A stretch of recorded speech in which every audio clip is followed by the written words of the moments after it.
बोलिए सतगुरुदेव की जय। साहेब।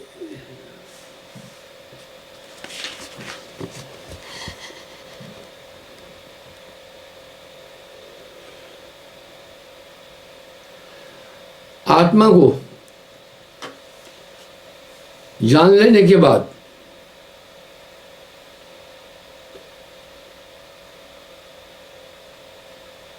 केवल ब्रह्म पार ब्रह्म श्रेष्ठ शेष रहता है, अर्थात हे राम जगत भ्रम रूप है, वहम है। ये कुछ लोगों ने जो उक्तियां बनाई है उचित नहीं है। जैसे कुछ लोग कहते हैं वहम की दवा लुकमान के पास भी नहीं थी।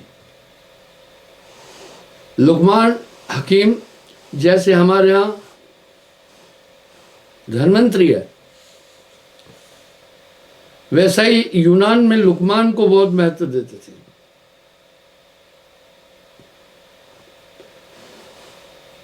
पर मौत एक बहाना है।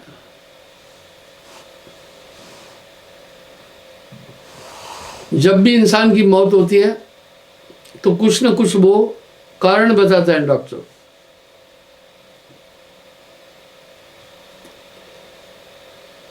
लुकमान हकीम ने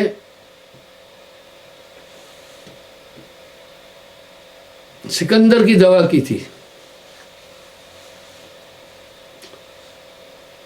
और सिकंदर की मौत भी उसके पेट में ऐसा विकार हुआ था, लूज मोशन कभी नहीं रुकते थे। आखिर में सिकंदर क्रोधित होकर के लुकमान को मौत की सजा दे रहा था। बोला तुम्हारे वेदत्व में कोई दम नहीं है। लुकमान सिकंदर को एक बड़े नाले के पास ले गया। उसने वहां वो अपनी औषधि फेंकी, पानी बहना बंद हो गया, रुक गया। सिकंदर को कहा तुम देखो मेरी औषधि का कितना प्रभाव है, ये तो तुम्हारा समय पूरा होगा, एक बहाना है, मृत्यु एक बहाना है और जगत ब्रह्म ही है। मैं तो कहता हूं ब्रह्म की दवा है। अब लोग कह रहे हैं बहम की दवा लुकमान के पास भी नहीं थी। मैं तो कह रहा हूं ब्रह्म की दवा है ज्ञान। ब्रह्म अज्ञान से उत्पन्न होता है। मैं आपको इसका एक उदाहरण देता हूं। जब ज्ञान हो जाता है तो वहम खत्म हो जाता है। इसलिए इसका मतलब है ब्रह्म की और वहम की दवा ज्ञान है। इसलिए दृश्य ब्रह्म में जगत का भ्रम नाश हो जाता है राम आत्म तत्व को जानने के बाद। उस एक तत्व को जानने के बाद बाकी कुछ जानने योग्य ही नहीं रहता है। कबीर एक को जानिया तो जाना सब जान। कबीर एक को जानिया तो जाना सब जान। कबीर एक न जानिया तो सब जाना जान अजान। मैं आपको एक वृतांत बताता हूं ब्रह्म पर। ये अज्ञान से उत्पन्न। मेरे यहां एक टेलर था, बड़ा खुश मिजाज था, मिलनसार था, पर बड़ा कमजोर था। आश्चर्य यह था इतना अस्वस्थ होने के बाद भी वो स्थिर था।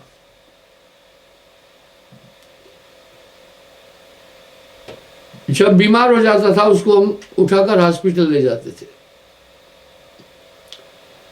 उस समय आश्रम के अंदर गाड़ी नहीं जाती थी तो लोग उसको पीठ पर लाद कर ले जाते थे। ऐसे ही एक बार वो बीमार हुआ और अक्सर वो थोड़े थोड़े दिन में बीमार हो जाता था। डॉक्टरों के पास उसके रोग का निदान नहीं था। साहब का स्मरण करता हुआ एज भी काफी थी। ऐसे ही एक दिन उसको अस्पताल ले गए। इतने में एक लड़का वेल्डर है, वो उसकी अपनी दुकान भी है, समय निकालकर सेवा में आता है।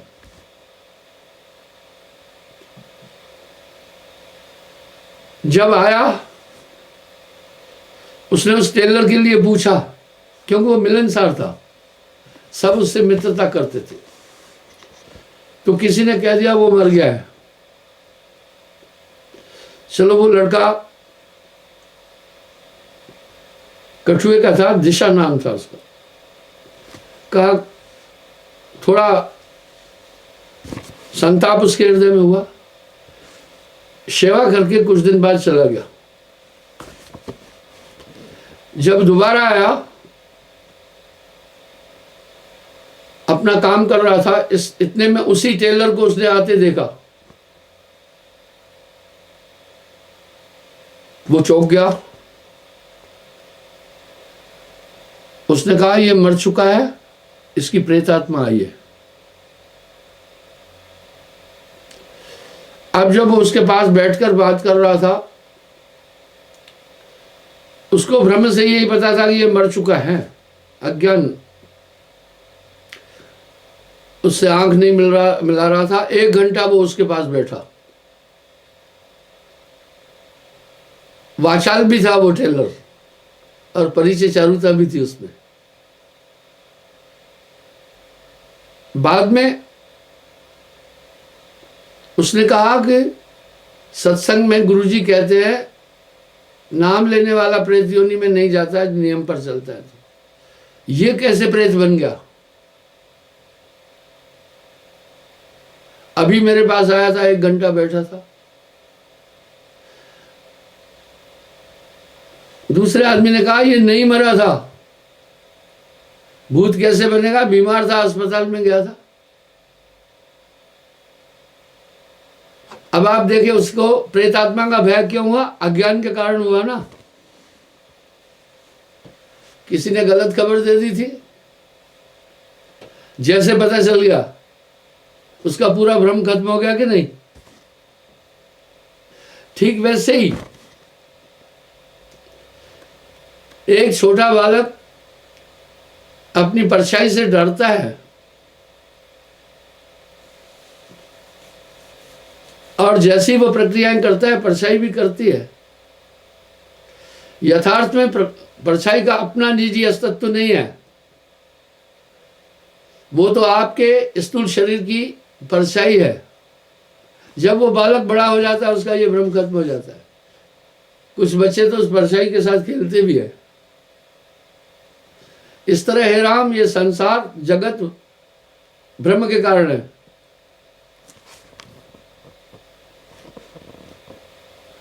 मन के निरीह होने पर, अपनी ज्ञानेंद्रियों के कार्य होने पर भी कोई फल नहीं है, और न होने पर भी कोई फल नहीं है, क्योंकि ये कार्य अर्थात ऐसा ज्ञान होने पर संस्कार उत्पन्न होने की कोई संभावना नहीं है।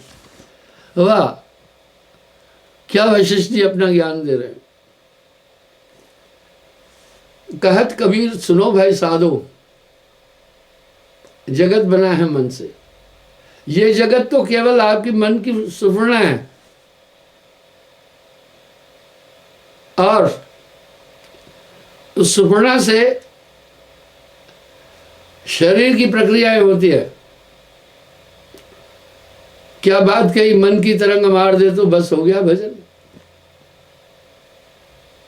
अर्थात जो उस तत्व को जान लेता है, आसक्त नहीं होता है, फिर उसके लिए संपूर्ण संसार भ्रम अज्ञान में लगता है।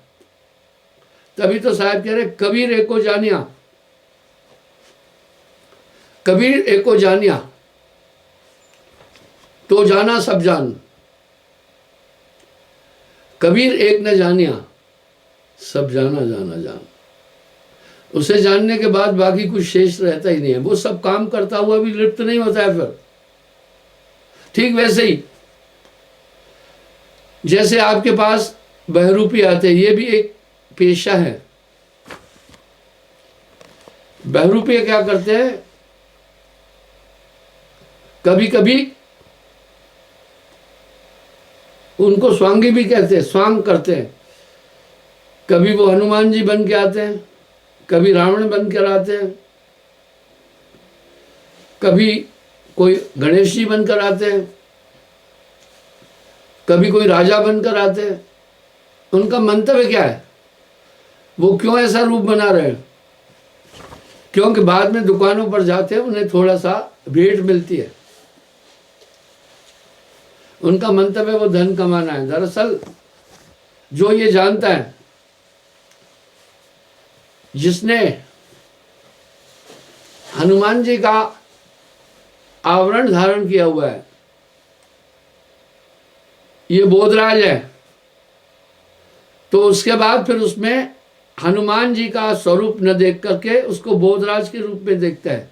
देखा, दृष्टिकोण बदल गया। इसी तरह जो ज्ञान तत्व को प्राप्त हो जाते हैं, जगत में कार्य करें या न करें, करते हुए भी वो निर्लिप्त रहते हैं, यानी वो जीवन मुक्त हो जाते हैं, विदेह मुक्त हो जाते हैं।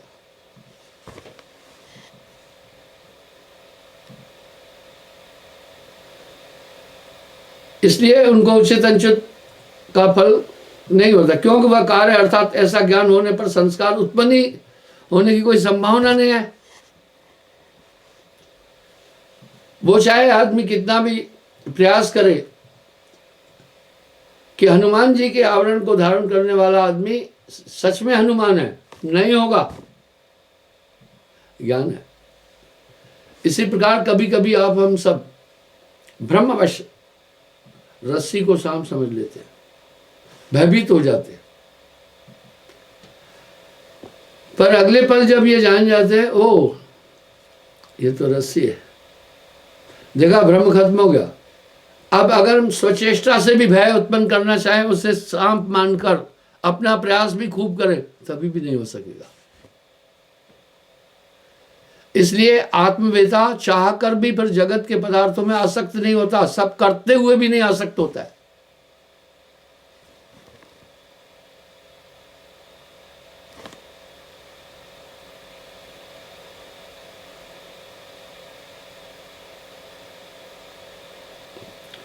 विषयों के सहित ज्ञानेंद्रियों का संबंध होने से विषय भोग होते हैं, उन्हीं भोगों से संस्कार उत्पन्न होता है, और वही वासना है। यही वासना दूसरे जन्म का मूल है। स्वेच्छा निर्मित तन, इंसान अपनी इच्छाओं के कारण जन्म लेता है। जय आशा तय भाषा होई, उसको टाल सके ना कोई। इसलिए मन के शांत और नियंत्रित होने के बाद ही ऐसा उत्पन्न होता है, और संस्कार के न होने से पुनर्जन्म भी नहीं होता है। वाह, संस्कार के न होने से पुनर्जन्म ही नहीं होगा। अब यहां साहब कह रहे स्वेच्छा निर्मित तन,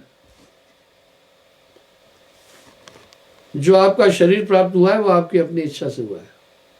चाह मिटी, चिंता मिटी, मनवा बेपरवाह, वही शहंशाह है जिसको नहीं चाह।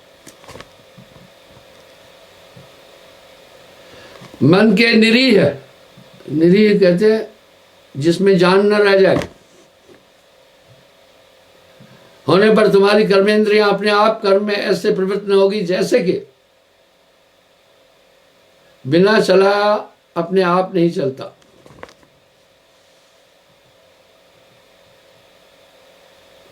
यहां शब्दों में त्रुटियां हैं। प्रिंटिंग करने वाले बहुत त्रुटियां रखते हैं, सेंटेंस नहीं बन रहा है। मन के निरीह होने पर तुम्हारी कर्मेंद्रियां अपने आप कर्म में प्रवृत्त नहीं होगी। वाह, इसका मतलब है हमारी इंद्रियों का संचालन मन ही कर रहा है। राम, जब मन बस में आ जाएगा तो इंद्रियां फिर प्रवृत्त नहीं होती है। जब मन चाहता है विषय भोग के लिए तो इंद्रियां तभी प्रवृत्त होती है। जब मन चाहता है कि अच्छा भोजन खाएं, तब हमारा मुख उसके लिए प्रवृत्त तैयार होता है। इसलिए जब मन नियंत्रण में आ जाता है तो उसके बाद इंद्रियां स्वतः ही नियंत्रित होती है। तो साहब कह रहे एक है साधे सब सदे, एक है साधे सब सदे, सब साधे एक जाए, माली सींचे मूल को रताए फल का है। बस एक इसी को साधना है, बाकी सब इसके अस्तित्व से कार्य कर रही है।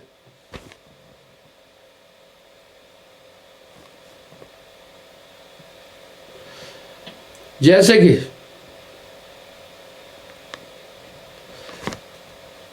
कि बिना चलाए कोई शस्त्र काम नहीं करता।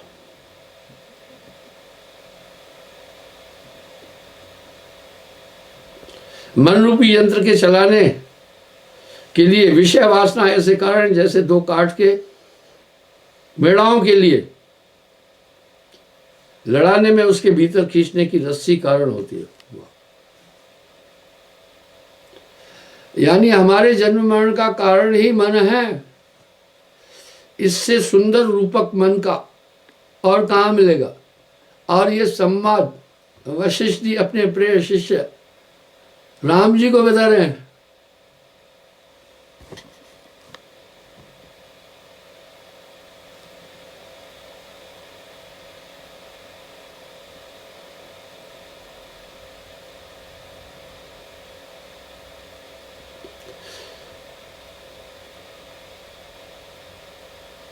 जो यदि काठ के मेढ़ाओं में रस्सी से उनके लड़ाने की चतुराई नहीं की जाए तो बेजान वस्तु अपने आप नहीं लड़ सकती है।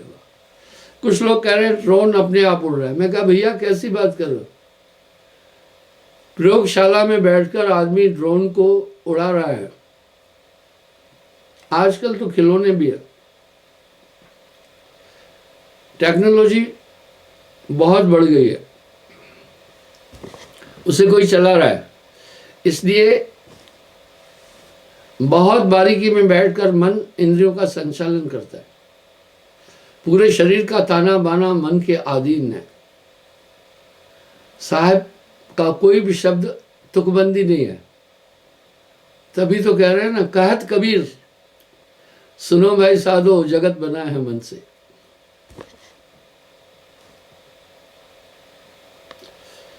अगर रस्सी से उनको लड़ाने की चतुराई न की जाए तो बेजान वस्तु अपने आप नहीं लड़ सकती है।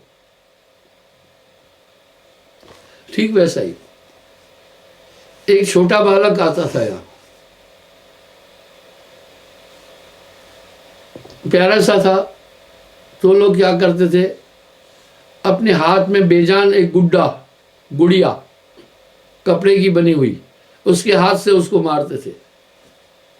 उसको हाथ भी था, उसका हाथ यहां से पकड़कर उस बच्चे को ये मारते थे। तो वो रोता था। पता है क्या कहता था, जैसे वो गुड़िया उसे दिखाए वो उससे डरता था, मुझे मारती है।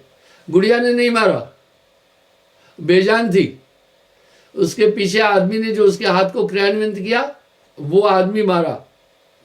इसी प्रकार आपकी इंद्रियां बेजान है, इनको संचालित आपका मन कर रहा है। मन बड़ी अनूठी ताकत है जो इस आत्मा को बंधन में डाली।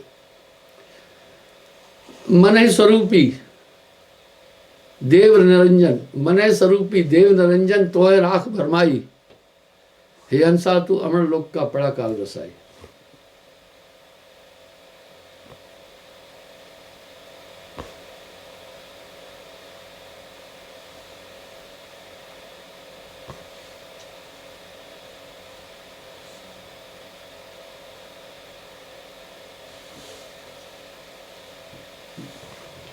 ईश्वर की सद्गुण प्रधान वासना के उदय होने पर ही सुवस्थित्व दृढ़ मंडली काल और ब्रह अभ्यंतर रूपादि में वही वासना प्रकाशित होती है। हाँ, मैं लोगों से कह रहा हूं, जैसे स्थूल जगत में भैया कुछ नष्ट नहीं होता है, बस एक दूसरे में समाहित हो जाते हैं। पृथ्वी जल में समाहित हो जाती है, उसे अपने में समाहित कर लेता है। अग्नि जल में समाहित हो जाती है। दरअसल जल है ही अग्नि, और अग्नि वायु में समाहित हो जाती है। वास्तव में अग्नि है ही वायु। वायु आकाश में समाहित हो जाती है। दरअसल वायु का उद्गम ही आकाश है। आकाश शून्य में समा जाता है। एक मूढ़ मेरी आलोचना कर रहा था, कह रहा था, ये कह रहा है शून्य से जगत उत्पन्न होता है। शून्य मीन्स नथिंग। वो इस तथ्य को समझने के लिए बहुत ब्रॉड ब्रेन की जरूरत है। उसी शून्य से पूरा ब्रह्मांड है। इसी तरह नष्ट कुछ नहीं हुआ, शून्य अभीष्ट थी।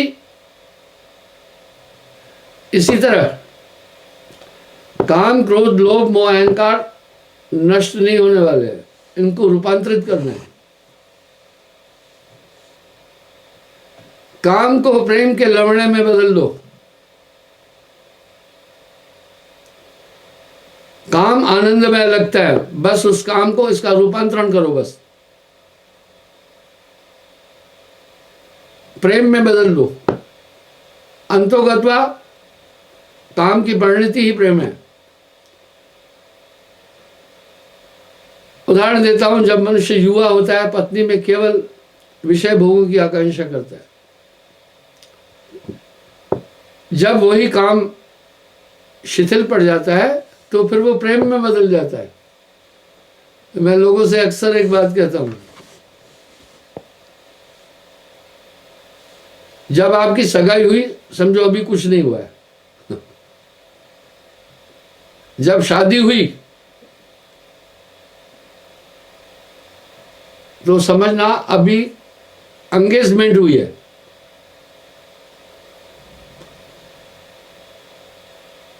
जब विवाह हुआ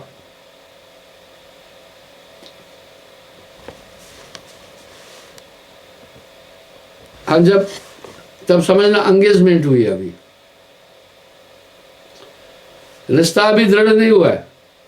जब बच्चे हो गए, तो सोचना अब एंगेजमेंट हुई है। आप कहेंगे क्या पागलपंती की बात है, आइए आगे चलता हूं ना। जब ये चूमा चाटी विषय विकार जब कम हो जाते वृद्धावस्था में, तो उस समय सोचना आज शादी हो गई है। Marriage is association of the two soul. फिर वो एक दूसरे से बड़ा प्रेम करते हैं। आप कभी एक चीज देखना, प्रेम तो इस तरह है ना, जवान आदमी की बीवी मर जाती है तो उतना नहीं रोता है उसके अंदर दूसरे लड्डू फूट रहे और शादी कर दूंगा। लेकिन बूढ़े की जब बीवी मर जाती है बहुत दुखी हो जाता है। वजह, उसके अंदर अब दूसरी बीवी की आकांक्षा ही खत्म हो जाती है।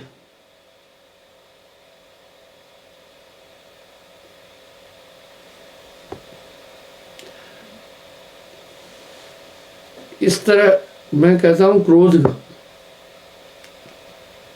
बहुत चालाक है। क्रोध हमेशा कमजोर पर हावी होता है। उदाहरण के लिए अगर चलते किसी का आपको धक्का लग गया, पहले आप देखते हैं, अगर ये मुझसे बलिष्ठ है तो सिर्फ यूं कहते हैं आप उसको, भैया थोड़ा देखकर चलना था। आप ये जानते हैं ज्यादा तू मैं हो गई तो ये मुझ पर भारी पड़ेगा। लेकिन जब आपसे दुर्बल आदमी के द्वारा आपको ये क्षति पहुंची थोड़ी देर के लिए, आप उस पर हावी हो जाते हैं, मारने और गाली देने पर उतारू होते हैं। क्रोध चालाक है। खैर आइए क्रोध को भी देखते हैं। क्रोध को दृढ़ संकल्प में बदलो।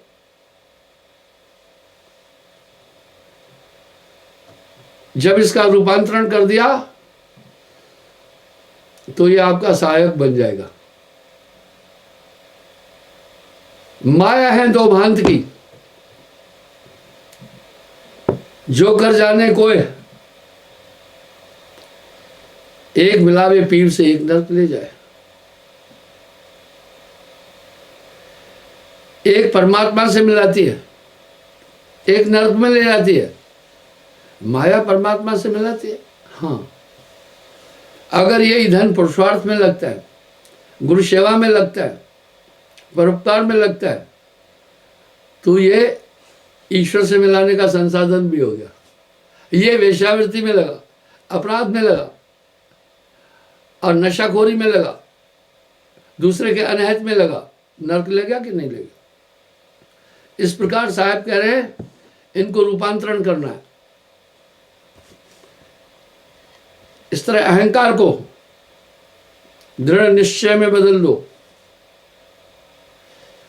गोस्वामी जी यहाँ ये बात कह रहे हैं,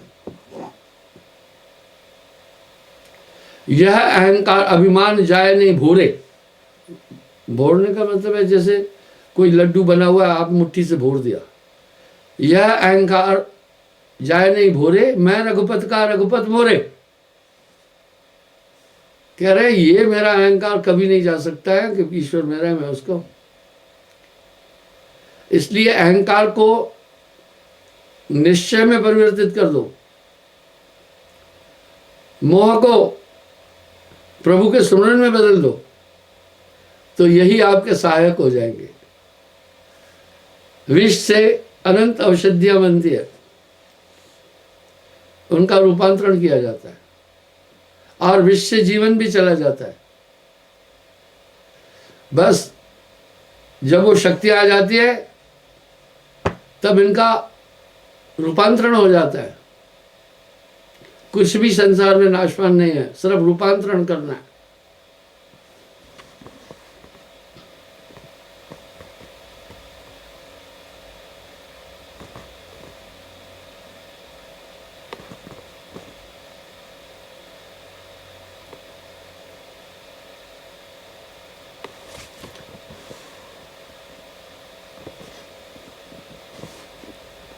कहते हैं सुसंग से देहादि दृश्य वस्तुओं में ही अपना स्वरूप धारण कर जीव भाव में स्थित होता है। वाह! अब यहां साहब कह रहे हैं बंद दशा में जीव है। ये आत्मा जीव कब होती है? ये मलिन वासनाओं को धारण करके मन के संसर्गों के साथ मिलकर तब ये जीव हो जाती है। बंद दशा में जीव है, इसी अवस्था का नाम जीव है। इसलिए कह रहे जीव अज्ञान में है। मोक्ष दशा में शिव, कहे कबीर धर्मदास से, यही जीव यही शिव।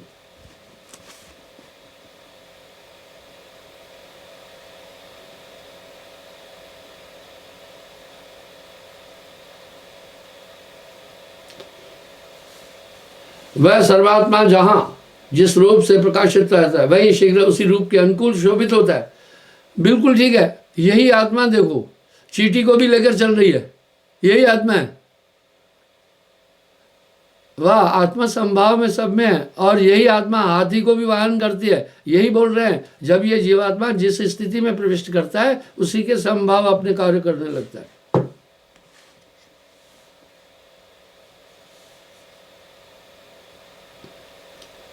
हे राम, दृश्य और दृष्टा दोनों मिथ्या है। दृश्य और दृष्टा दोनों मिथ्या है। इसी बात को दूसरे रूप में कैसे कह रहे हैं पता है?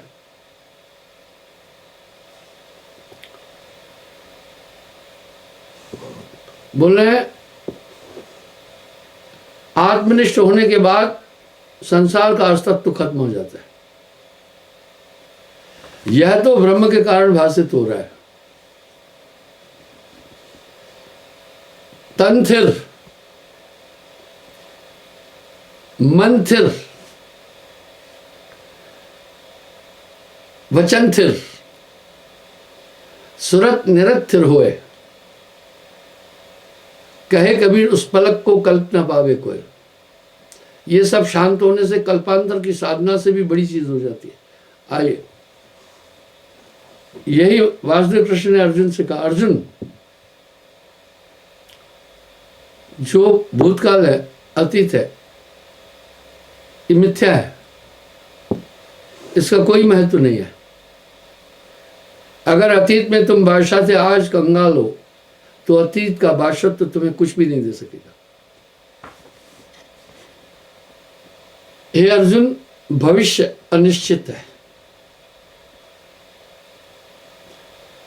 क्यों? कई बार हम संकल्प करते हैं कि कल ये काम करेंगे, नहीं हो पाता है, कुछ कारण आ जाते हैं, इसलिए अनिश्चित है। केवल वर्तमान ही नित्य है, इसलिए तू वर्तमान में रह। नित्य उसको कहते हैं जो कभी नहीं खत्म होता। यही वशिष्ठ जी राम जी को भी बोल रहे हैं, तू वर्तमान में रह, अब वर्तमान ही नित्य है। आइए इस पर अपनी व्याख्या दूंगा। लोगों से जब पूछो कि भाई वर्तमान क्या है, जो अभी हम देख रहे हैं ये वर्तमान है, ना ना ना, ये वर्तमान नहीं है, ये भूतकाल है।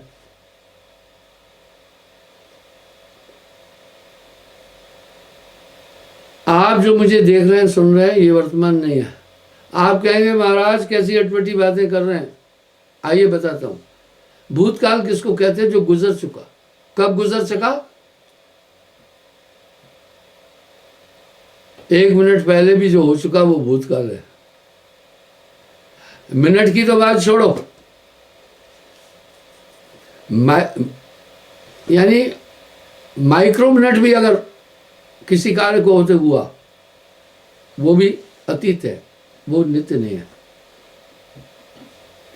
अगर माइक्रो मिली सेकेंड भी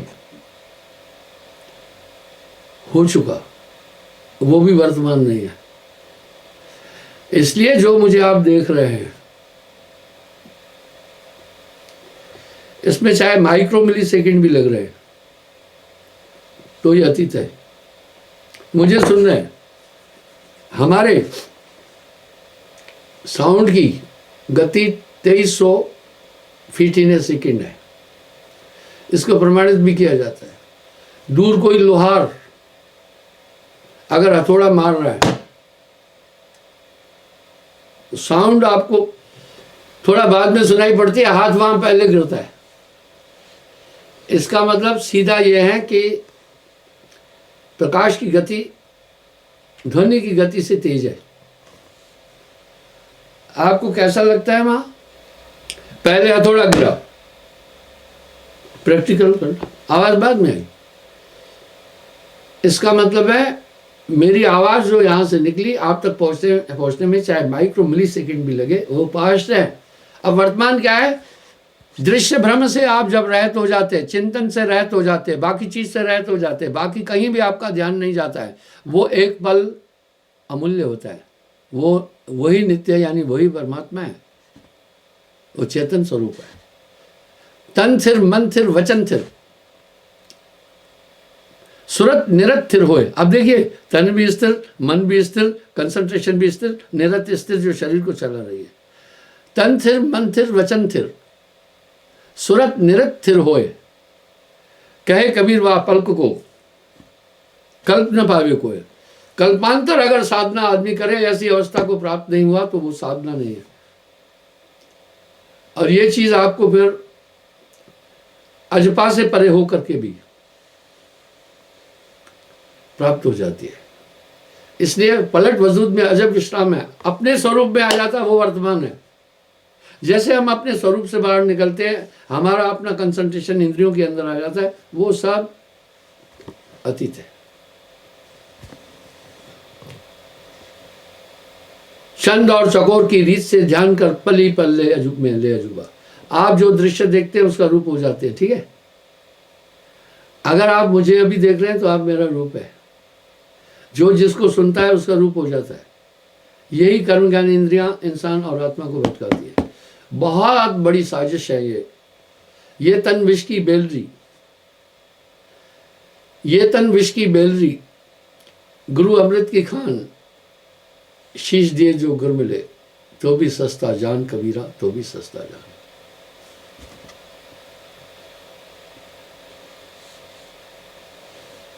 इसलिए तत्व ज्ञान जानने वाले को उचित है कि शास्त्र ज्ञान और परम पवित्र बुद्धि द्वारा आत्मा का विचार करे।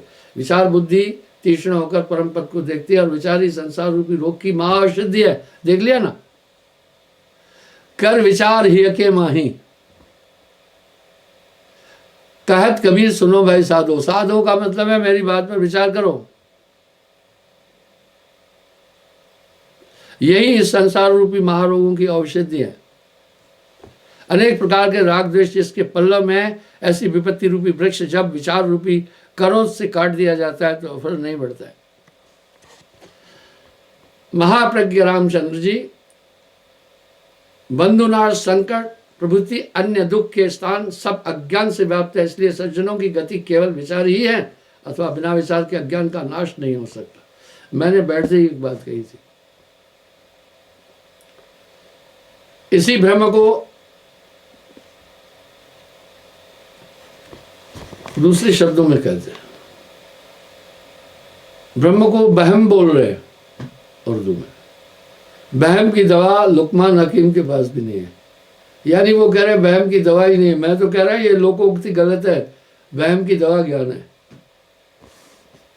कुछ लोग पता है क्या बोलते हैं, बड़ी अटपटी लोकोक्तियां बोलते हैं।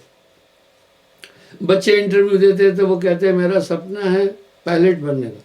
ओ भैया, सपना तो अनित्य है, तुम सपना क्यों बोल रहे हो? किसी बेवकूफ से तुमने ये शब्द सुना और उसी को दोहराए जा रहे हो। यहां कहना है मेरा दृढ़ निश्चय है पायलट बनना है। सपना वर्ड उचित नहीं है, सपना अज्ञान अवस्था है। इस तरह विचार के द्वारा और ज्ञान के द्वारा जब पूरा बोध हो जाता है तो ये विश्व रूपी वृक्ष ऐसे कट जाता है, फिर फलित कभी भी नहीं हो सकता। कहत कबीर सुनो भाई साधो, जगत बना है मन से, और इस भ्रम का प्रवर्तक आपका मन है। ये पूरा भ्रम मन के कारण होता है। मन तन इंद्रियों में समाहित हो गया। मन माया तो एक है, दूजा सब का। इसलिए इससे बचने का यत्न गुरु एक नाम की ताकत जब दे देता है तो वो मन पर पूरा नियंत्रण कर लेती है। एक है साधे सब सदे, एक है साधे सब सदे, सब साधे एक जाए, माली सींचे मूल को रुताए फल खाए। इसलिए इसके पूरे निग्रह का एक ही उत्तम साधन है सुमरण। जब तब संयम साधना सब सुमरण के मां। अंधकार की निवृत्ति का एक ही उपयुक्त साधन है प्रकाश। बिना प्रकाश के अंधकार की निवृत्ति नहीं होगी। सुमरण से सुख होता है, सुमरण से दुख जाए, कहीं कभी सुमरण की साई मैं समाए। क्षमा चाहता हूँ, समय हो गया, कल पुनः मैं हाजिर हो जाऊंगा साहेब।